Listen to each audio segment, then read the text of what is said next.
Saya selalu melihat begini, umur 23 tahun, kita larat, tenaga kita banyak nak buat semua benda. Sementara orang tengah suka, kita buat yang terbaik.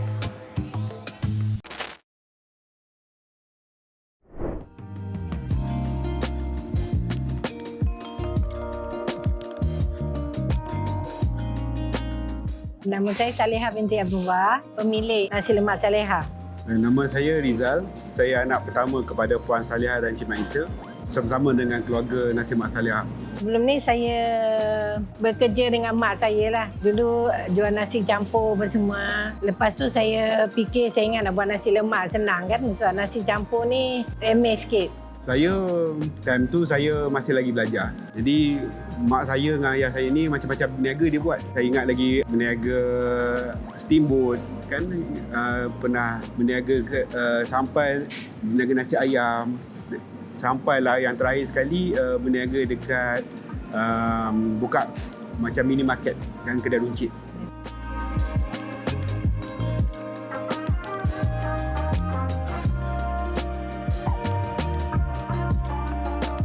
Balik daripada makan kat ada satu gerai nasi lemak kan, ayah saya dengan mak saya lah kan bincang-bincang apa kata kalau kita berniaga nasi lemak. Dan kalau nasi lemak ingat tak mak? Ayah cakap kalau special je kita buat nasi lemak ni daun pisang.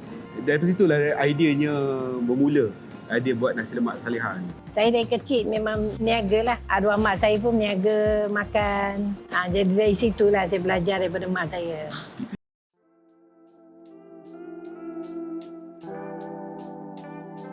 Mungkin jawapan ni orang kata jawapan klise kan. Siapakah sosok idola kan?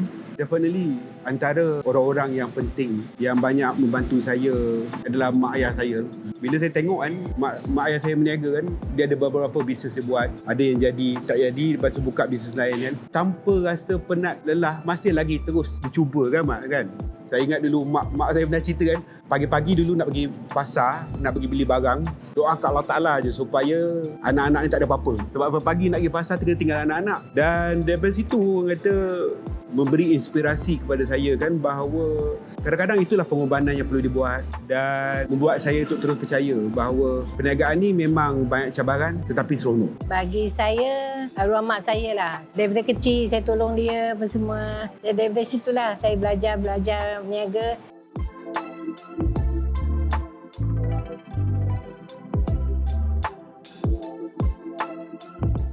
Nilai yang saya rasa paling penting kan, bila kita dah berniaga daripada gerai sampai sekarang kan, adalah perlu ada rasa bangga dan seronok terhadap apa yang kita buat. Sebab banyak sangat cabaran, banyak sangat orang kata pening kepala dia, ada hari baik, ada hari tak baik, ada hari cabaran dan ni. Rasa bangga, rasa seronok tu yang buat kita akan terus percaya dan terus berusaha kan. Setiap minggu pun kami mesyuarat berkaitan dengan perkembangan Saleha kan. Ada je masalah. Tetapi benda tu orang kata part of parcel, benda yang sentiasa berlaku kan. Dan tugas kita adalah untuk percaya dan buat yang terbaik. Itu saya rasa nilai dia. Bagi saya sebelum ni, sebelum saya berniaga nasi lemak daun pisang ni, saya tak ada nampak lah ada yang jual nasi lemak daun pisang. Lepas saya buka nasi lemak yang daun pisang ni, banyak yang buat.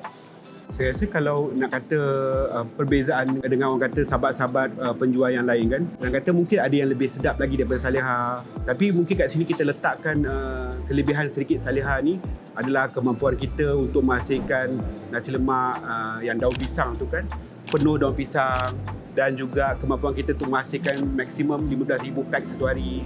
Kita boleh hantar dekat satu Lembah Kelang kan? Kita ada sentiasa ada ready stock kan? Tak perlu orang kata kadang-kadang kan orang nak order nasi lemak ni kena order 2 hari dulu kan, kena letak deposit dulu. Kita tak ada cabaran macam tu. Kalau orang nak order nasi lemak, the call je kita, saya nak order 300 bungkus, 400 bungkus kan, lagi sejam kita boleh arrangekan untuk hantaran ke tempat. Jadi itu mungkinlah memberikan sedikit perbezaan antara nasi lemak kita dengan nasi lemak yang lain.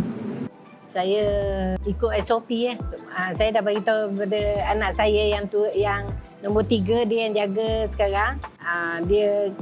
Saya bagi tahu dia, okey, jaga kualiti, banyak ni kena ikut SOP. Saya buat macam tu dengan dia orang je lah. Alhamdulillah setakat ni tak ada yang komplain lah.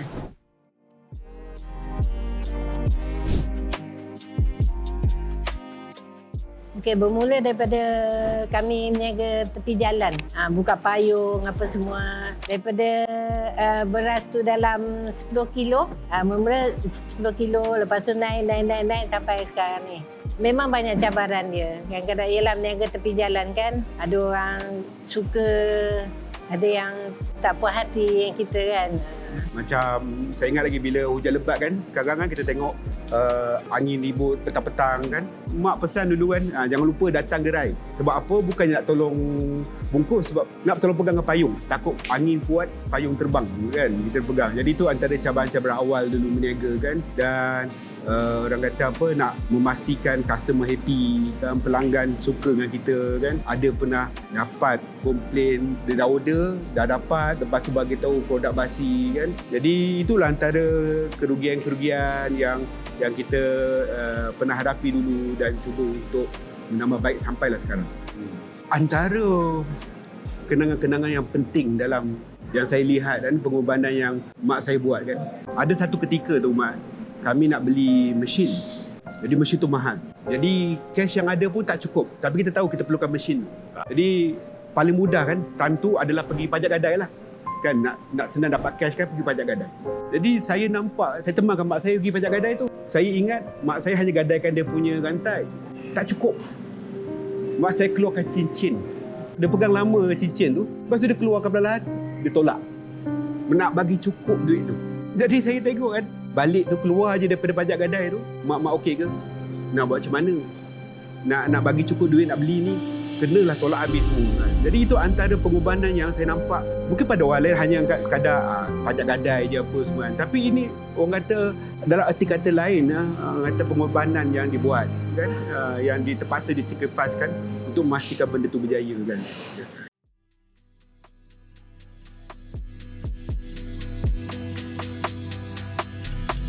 Saya rasa proses transisi ni adalah daripada kita cerita dia sebenarnya saya selalu melihat begini. Umur 23 tahun kita larat, tenaga kita banyak nak buat semua benda.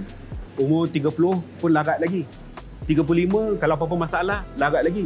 Tapi kalau dah umur 60 tahun, kalau ada apa-apa cabaran dan kompetitor terlalu kuat, kita pun time tu dah tak larat dah nak buat apa-apa. Orang kata mungkin time tu pun dah ikut je lah apa jadi. That's why daripada itu saya selalu berfikir dekat diri saya cakap dengan ahli pasukan Salihah kan, ada anak-anak kami semua. Sementara tengah ada tenaga kuat ni kan, sementara tengah orang suka. Kan ni ayah saya cakap, sementara orang tengah suka, kita buat yang terbaik. Kita usaha apa yang semampu. Daripada gerai, kita cuba untuk buka kedai. Dah boleh buka kedai, cuma kita try lagi buka kilang untuk produce lagi banyak lagi, hasilkan lagi. Nak pastikan kualiti itu sentiasa ada. Nak pastikan produk kita ni tak mudah rosak. Dan pastikan customer sentiasa happy dengan kita.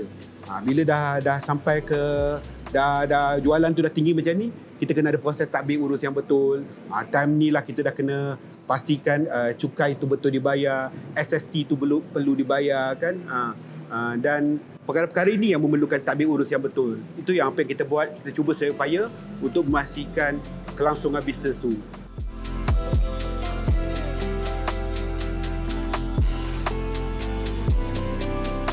Mak ni buat untuk anak-anak. Orang tua selalu cakap, kita ni buat untuk anak-anak kita. Waktu saya dulu, 5 tahun, 7 tahun lepas, saya tak berapa faham apa sebenarnya kata mak ni buat benda ni untuk orang. Mungkin orang kata tak matang lagi dalam tu kan. Tapi bila sekarang pun saya nampak apa sebenarnya yang mak saya kata dulu, mak buat ni untuk orang. Jadi apa yang kita buat sekarang sebenarnya untuk memastikan generasi yang berikutnya kan, anak-anak saudara ataupun anak-anak kami semua kan, dapat melalui kehidupan yang lebih mudah, yang lebih orang kata susah juga, tapi tak adalah sesusah dahulu. Orang kata kalau dulu zaman yang kata awal cerita tadi kan, pagi-pagi tu orang kata nak pergi pasar tu berserahlah anak-anak tu kepada Allah Ta'ala, apa jadilah kan, nak buat macam mana. Tapi sekarang ni dia punya cabaran tu dah tak ada, dah kurang sedikit. So itu mungkin antara legasi yang kita nak buat. Untuk nasihat pada budak-budak muda, especially macam kawan saya lah, kawan-kawan saya, buat yang terbaik lah. Jangan malu, jangan takut. Kadang-kadang diorang takut, diorang rasa penat niaga ni. Kata tak nak, ada satu kawan saya, dia pun niaga nasi lemak. Nasi lemak dia sedap, bukan tak sedap. Tapi kenapa kau tak, dia kata malu, tak larat, dia kata. Penat, memanglah penat kan. Semua kerja apa semua penat. Cuma jangan patah semangat.